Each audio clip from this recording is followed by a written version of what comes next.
Hello guys and welcome to your prosthodontic lecture. So today we would be speaking about diagnosis and treatment planning for partial edentulous patients. So as we go through this lecture, you would know the basics of how to classify the partially edentulous patients and then to diagnose and to give a complete treatment plan. At the end of this lecture, you will be able to describe the removal partial denture terms, categorize the classification of partially edentulous situations and its application, recognize the necessary elements, and to formulate a detailed examination and management of partial dentures. So, what is removable prosthodontics? It is defined as replacement of missing teeth and supporting tissues with the prosthesis designed to be removed by the wearer. Basically, when we say the word removable, so the patient will be able to remove this prosthesis and probably clean and then probably wear it back. Whereas you also have fixed processes, in this case, the patient will not be able to do that same thing. So we are going to talk only about removable prosthodontics today. Now, when we classify removable prosthodontics, we have partial, we have complete. So when we say partial, we have extracoronal and intracoronal attachments. So basically what partial is, so this means patient who have few teeth and few teeth missing. So when you are going to replace, you're going to replace a prosthesis or teeth which are being missing in the patient's mouth. When you say complete, the patient does not have any teeth in his mouth. So the entire complete denture needs to be given to such people. So now you see the removable prosthodontics. What image you see is a removable complete denture. The entire teeth set is being there in the denture. But when you see the other image, here you see that it is called a removable partial denture. Reason being there are anterior teeth present and then just the posterior teeth are being replaced. So let's look at the terminologies used in removable partial denture. First is appliance. So it is a device which will be worn by the patient in the course of treatment. Example like an orthodontic appliance, a surgical or a space maintainer. So the next terminology is abutment. So this is nothing but a portion of a tooth or a portion of a dental implant that serves to support or retain a prosthesis. And a retainer is basically the fixation device or any form of attachment applied directly to an abutment tooth and used for fixation of the prosthesis is called a retainer. So basically what is the difference between an abutment and a retainer is abutment is a tooth which is carrying the retainer. So basically a part or a portion of a denture which lies on the abutment is basically a retainer. Now, looking at the abutment tooth and through the diagrams, you can see that this is a two abutment teeth. So the arrow showing those teeth which are marked are the abutment teeth. Now let's look at the other example. This is a three abutment tooth. If you see that some portion of the RPD is resting on those three abutment teeth where the arrows are being pointed, so these are called the abutment teeth. So it's a three abutment teeth retainer. So now coming to a retainer, in this image you can see that there are two retainers. If you see the arrow pointing onto the metal aspects, one is lying over and one is actually covering the facial surface. These both are resting on the tooth. Hence, that portion of the denture is called a retainer. So next is an extracoronal partial denture. The retention of these prostheses depends on the exact parallelism of the retentive units. Now we have a tooth supported RPD. What is a tooth supported RPD? A removable prosthesis which lies on the tooth is or lies on a natural teeth at each end of the edentulous space. That is a tooth supported RPD. When you look at a tooth and tissue, you will see that the retainer lies on some part of the abutment teeth, and at the posterior or the distal extension the denture lies on the tissue. So this is called a tooth tissue supported RPD. So when for an example of a tooth tissue RPD is a distal extended RPD. Now coming to tissue supported RPD, the denture base that completely lies on the tissue and is supported completely by the tissue is called a tissue supported RPD. So in this case, basically what acrylic dentures you give are tissue supported RPDs. They completely lie on the tissue and do not take any support from the tooth. The metal removable prosthesis what you give is basically can be a tooth supported or a tooth tissue supported. So basically we call them as cast partial dentures or CPDs. So now coming on to different types of removable partial dentures, we have temporary removable partial denture.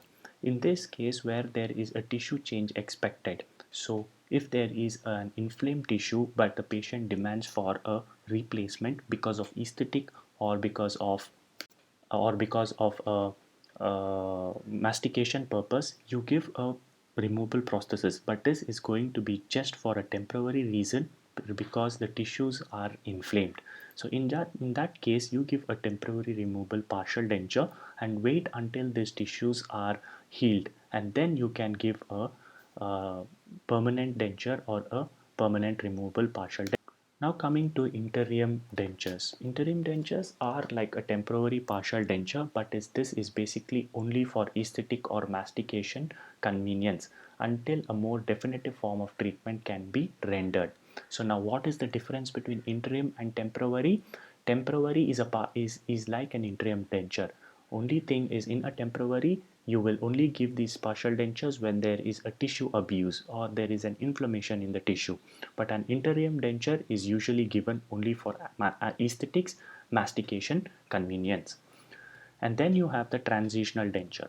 In this denture, basically when you expect the neighboring teeth to not periodontally not be supported and you think that it will undergo an extraction on the long run. For an example, you have grade 1 mobility with one of the teeth.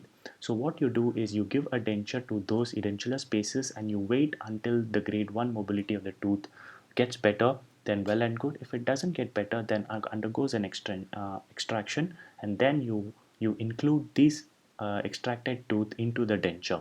So basically you convert the spaces which are coming in future into the denture. This is called as a transitional denture. So the other one is called a treatment denture.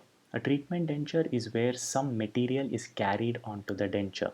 For an example, let's assume a patient has been wearing a denture from a long time and then he comes back and says that he has inflammation in his gums. So what do you do is you cannot make another denture immediately, reason being they have their inflamed tissues. So you need these inflamed tissues to subside. So with the pre-existing denture, you apply certain kind of a medication on this existing denture and you ask the patient to wear. This medication helps the healing or reduces the inflammation of the denture. So this denture is called as a treatment denture. Now coming to centric relation.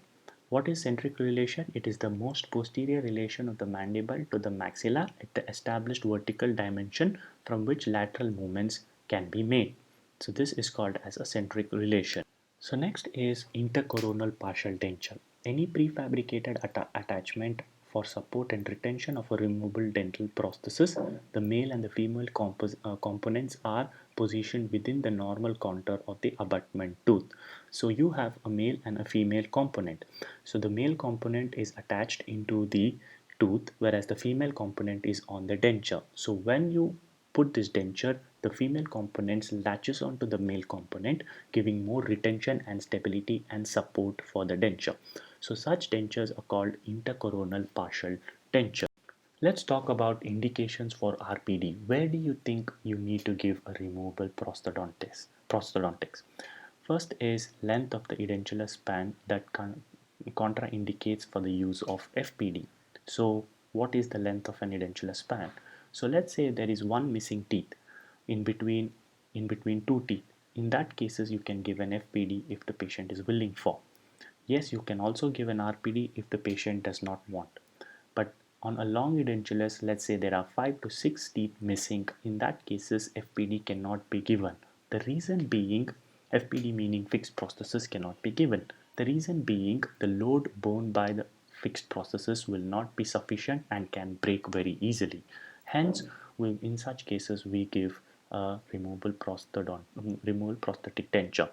So first one is the length of the edentulous span that contraindicates for the use of the FPD. Next one is patient's age. Certain patients who are quite old will have poor periodontal health. Hence, giving fixed prosthodontics is not advisable. Hence, we decide to give a removable prosthetic denture. No abutment tooth posterior to the edentulous space, meaning if the patient is edentulous from, let's say, from the number 5 tooth and backwards he has no teeth, assuming that he has no molars. In such cases, you cannot give a fixed prosthesis. Hence, you will have to give a removable prosthodontics. Then you have is reduced periodontal support for the remaining teeth. So you cannot take a support, hence you give a removable prosthodontics which lie on the tissue. Then you give a need for then is the need for the cross arch stabilization, excessive bone loss of a residual ridge. When there is a residual ridge where there is excessive bone loss, giving a fixed prosthesis will not aesthetically help. Hence, we give a removable prosthetic denture. Physical or emotional problem of the patient. Aesthetics. Sometimes fixed prosthodontics cannot give you better aesthetics than as of a removable prosthesis. Hence, we decide to give a removed prosthetic denture. Need to replace teeth immediately after extraction, which is kind of a immediate denture or an interim denture, then you will have to specify for a removable prosthetic denture. Then patient desires. Sometimes patients will not be able to bear the cost of a fixed prosthesis, which is always more than a removable prosthesis. Hence, you decide to give a removable prosthesis in such patients. Now, looking at the contraindications for RPD, a lack of suitable teeth in the arch to support, stabilize, and retain the removable prosthesis, rampant caries cases. Why? Or a severe periodontal conditions can be threatening that can threaten the remaining teeth in the arch, meaning some patients who have rampant caries do tend to have poor oral hygiene. Giving a prosthesis will not help because patients first have to learn to keep their oral hygiene better. Hence, in such cases, we contraindicate and we explain the patient that they have to improve their oral hygiene, only then they can be given a removable prosthetic denture. A lack of patient acceptance for aesthetic reasons. So sometimes the removable prosthetic denture might not be aesthetic, hence we advise for a different treatment plan. Chronic poor oral hygiene. As I previously mentioned, any patient with poor oral hygiene, we avoid giving any kind of prosthesis because this needs more cleaning and more hygiene, which would eventually lead to a bad oral hygiene on the long term. Next, we speak about the Kennedy's class. So class 1. What is class 1? I basically think that you would have learned this in your second year BDS, but we will still go through it. Class 1 is bilaterally edentulous. If you see in this case that the patient has all the anterior teeth including his premolars but does not have a posterior tooth at all, that is none of his molars are present, and if this case happens on both the sides where it is bilateral, then we call it as class 1. Bilaterally edentulous areas located posterior to the remaining teeth. Next classification is class 2, where it is unilateral. Only one side the posterior teeth are missing, hence we call it as a class 2. Now there would be a confusion with class 1 and class 2 sometimes. So the best way to remember is 1 is to 2 and 2 is to 1. So class 1 is bilateral, that is 2, and class 2 is unilateral, that is 1. So 1 is to 2 and 2 is to 1. Class 3 is it is bounded by a tooth. That means the edentulous area is bounded anteriorly by the tooth and posteriorly by the tooth. So in this case, if you see, there is one tooth which is present at the posterior and few teeth present in the anterior of the edentulous place. This is called a class 3. Now coming to class 4, we have is a single bilateral edentulous area located anterior to the remaining natural teeth but crosses the midline.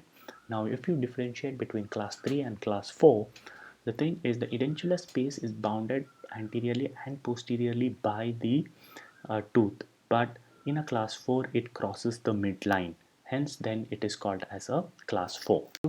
Now let's look at Applegate's rule. So the Applegate's rule 1 is classification should follow rather than precede extraction. That means whatever the classification is already present, you take that into consideration. Do not take the classification where you are expecting extraction. So first rule of Applegate's is this. Second rule is if the third molar is missing and not to be replaced, it is not considered in the classification.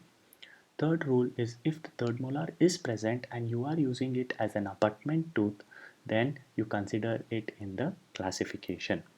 Rule number 4 is if the second molar is missing and is not to be replaced, it is not considered in the classification.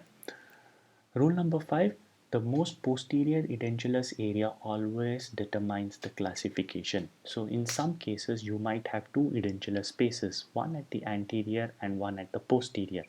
Now in this case you will not consider the classification based on the anterior edentulous space. If you take as an anterior edentulous space, it might be a class 3 or a class 4, but you will always take it from the posterior edentulous space, so it will end up with class 1 or class 2 edentulous space. Rule 6 is edentulous areas other than those determining the classification are referred to as modification space and are designated by their number. So always remember, it's not the modification number is not based on the number of teeth missing but the number of edentulous spaces present. If there are two edentulous spaces, then you consider as modification 2. If there are one edentulous space, consider as modification 1. But you will never consider as if there are 4 teeth missing, it will not become a modification 4, but it will still stand as modification 1. Because if all these 4 teeth are together missing at one area or a quadrant, then that complete quadrant becomes one edentulous space. So it's called a modification 1. Rule number 7 rule number 8 is rule number 7, the extent of the modification is considered only the number of additional edentulous areas. So as I explained, the number of edentulous areas are considered in the modification. Rule number 8, there are no modification areas in class 4 arch. The reason in this is when we see the rule number 5, it states that the posterior edentulous area is always determined as the classification. So if you have a class 4 and any teeth which is missing or a tooth which is missing at the posterior region, then that will determine the classification. So in that case, a class 4 will never have a modification. Now looking at the steps in fabrication of an removable prosthetic denture, prosthetic examination and alginate impressions. This is basically to get a study cast. Then you have mouth preparations for removable prosthetic denture framework and final impression. Then framework try-in and adjustment. Then final impression of edentulous ridges for fabrication of the acrylic denture base and occlusal registration and denture tooth selection. Delivery of removable prosthetic denture and make initial adjustments as necessary. Follow-up adjustment of RPD appointments as required. Now let's speak a small bit of components of removable prosthetic denture. Now when you see the figure, you see that there is a metal framework over there. So this is basically a cast partial denture. If the denture is made out of acrylic, completely pink color plastic material, then it is an acrylic denture. So what treatment basically we give during our replacement of removable prosthetic denture is to give a CPD or a metal denture. So we have a major connector. I will describe you about the different parts or what are the different parts in the next slide. So first we just go through the parts. What are they? Major connectors, minor connectors, rests. Then you have direct retainer, indirect retainer, denture base and replacement teeth. So in this figure you can see that you have a denture. In the denture you can see exactly what are the components. If you see the pink plastic surface which is there, where the first one where the arrow is pointing is the denture base. Then you have the replacement teeth. So those are all your acrylic teeth which will replace the natural teeth. Then you have a direct retainer where you see like a clasp which engages onto the tooth on the facial or the lingual or palatal surface. So that is a direct retainer. Then you have a minor connector where this connector connects between the direct retainer and the major connector. Then you have an indirect retainer, the major connector which you see a bar or a bar which is seen which connects on two different sides, that is a major connector. And then you have a rest seat which lies on the abutment tooth, so that is a rest. Now, looking at major connector, it is defined as a part of a removable partial denture which connects the components on one side of the arch to the components on the opposite side of the arch. Minor connector which links the major connector to the other parts of the prosthesis, that is your clasp, rest, indirect retainers and the denture bases. Then the rest and the rest seat. So component of the RPD which serve primarily to transfer forces occurring against the processes down to the long axis of the tooth are called rest. So basically these are placed on the occlusal surfaces of the tooth, and any force acting onto the denture will transmit onto the tooth which is carrying this rest. A rest seat is prepared surface of a tooth or a fixed restoration into which a rest fits. Direct retainer. So the component that engages an abutment tooth and in so doing resists dislodgement, dislodging forces applied to the prosthesis. Indirect retainers, a component of a removable partial denture which assists the direct retainer in preventing the displacement of distal extension denture bases by functioning through lever action on the opposite side of the fulcrum line. Denture base. So basically any plastic material which you see which lies on the tissue surface is a denture base. The part of the complete or removable partial denture which rests upon the basal seat and to which teeth are attached is a denture base. So now coming to diagnosis and treatment planning for partially edentulous patients. The first appointment is about examining the patient and collecting the chief complaint of the patient. Remember, it is very important to record the chief complaint and first treat the patient based on the chief.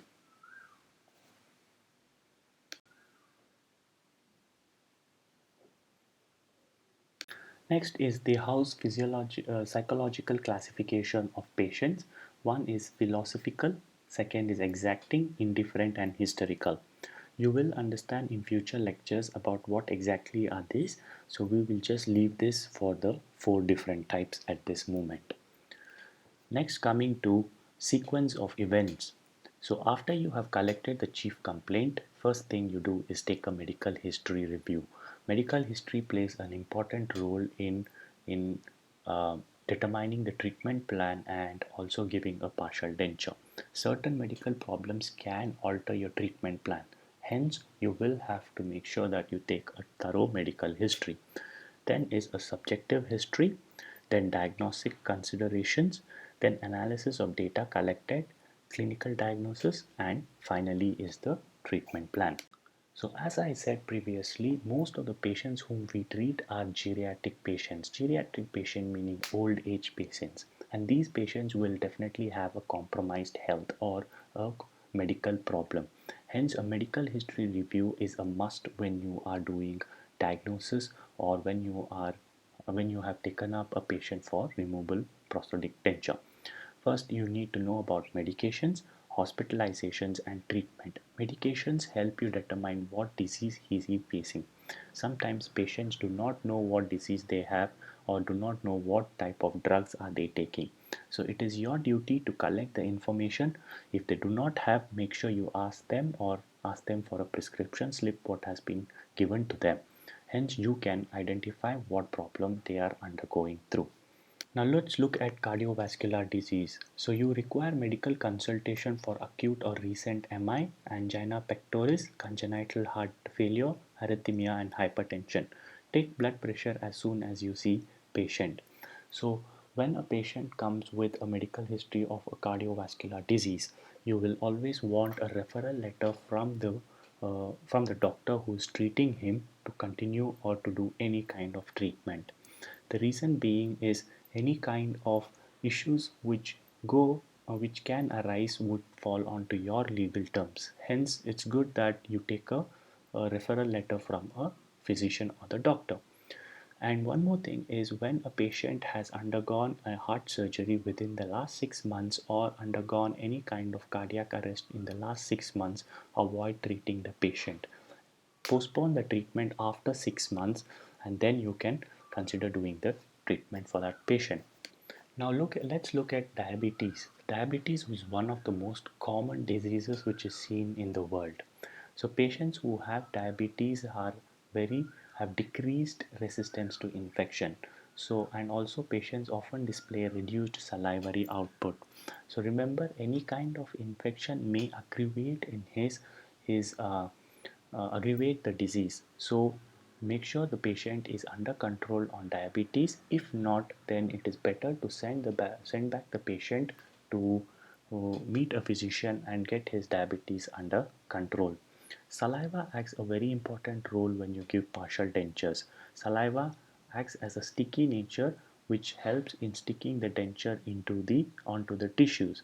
If the saliva is poor, this problem arises where the denture is less retentive and also can cause dryness in the mouth.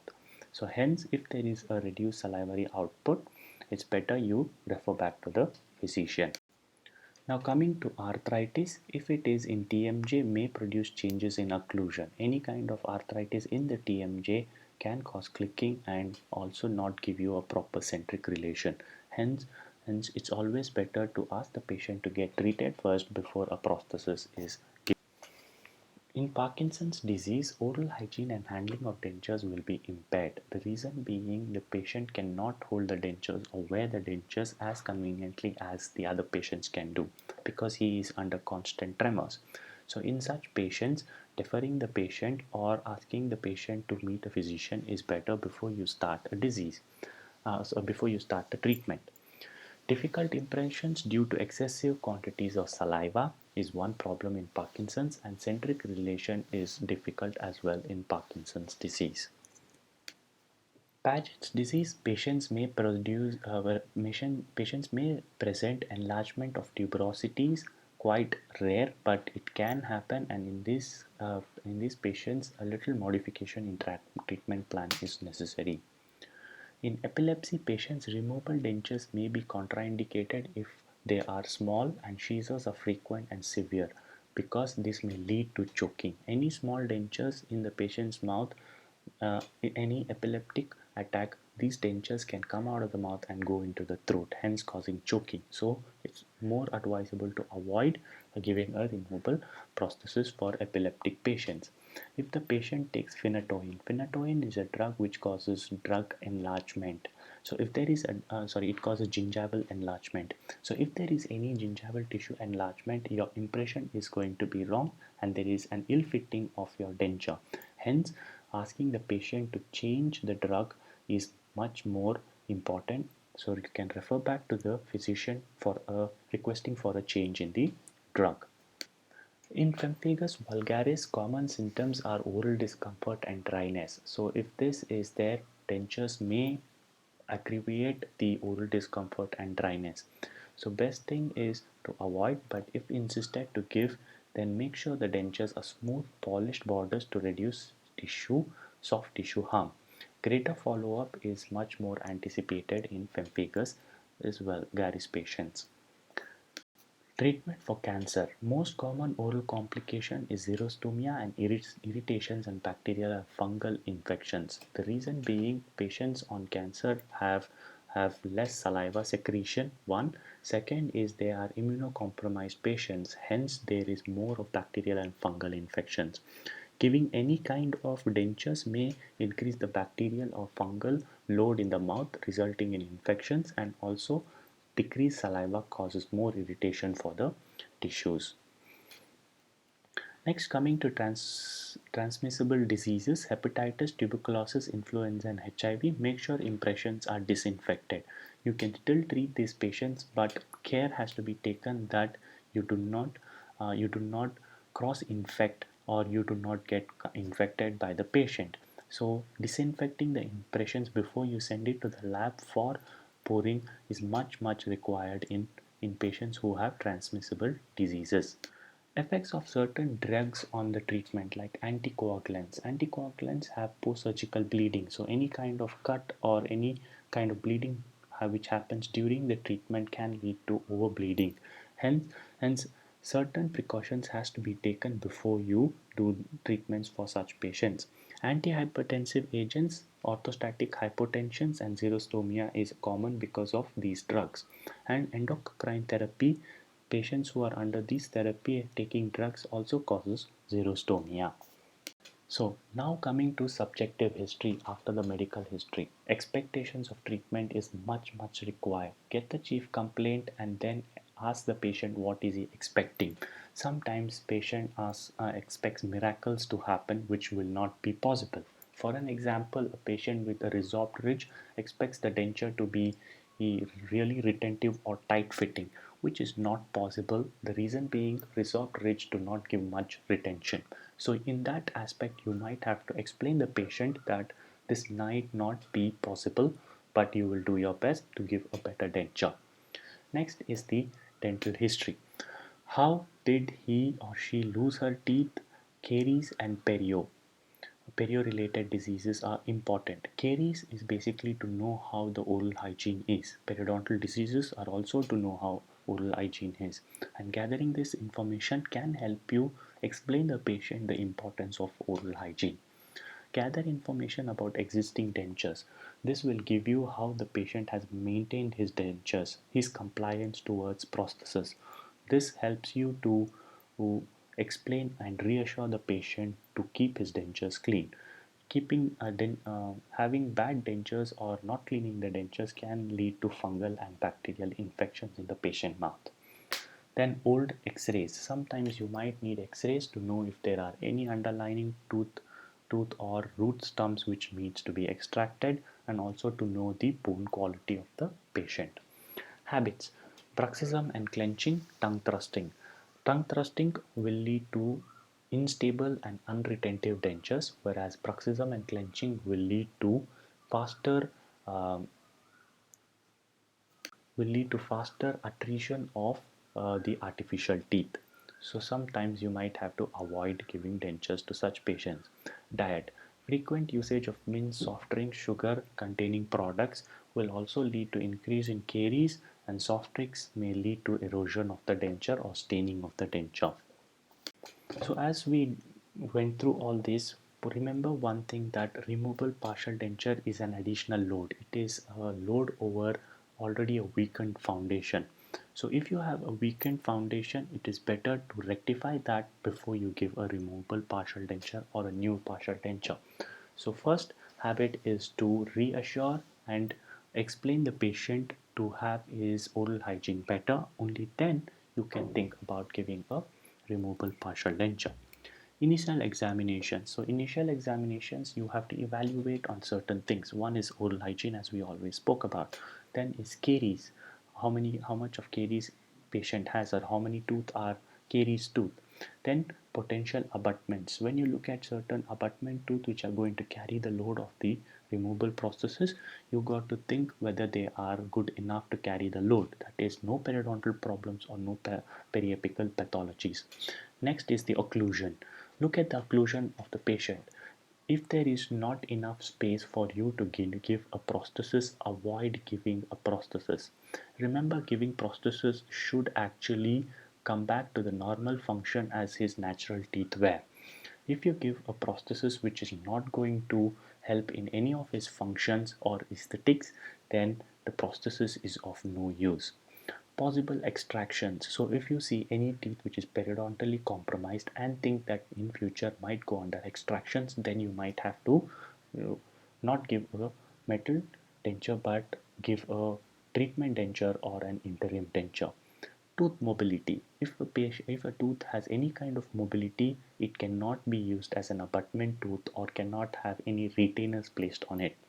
So make sure all of these informations are gathered before you decide on your treatment plan. So some of the diagnostic tools to uh, evaluate the patient's mouth or clinical examination. Some of them are radiographs, which will help you to give the bone height or the bone loss and also help you to give the periapical pathologies of the tooth.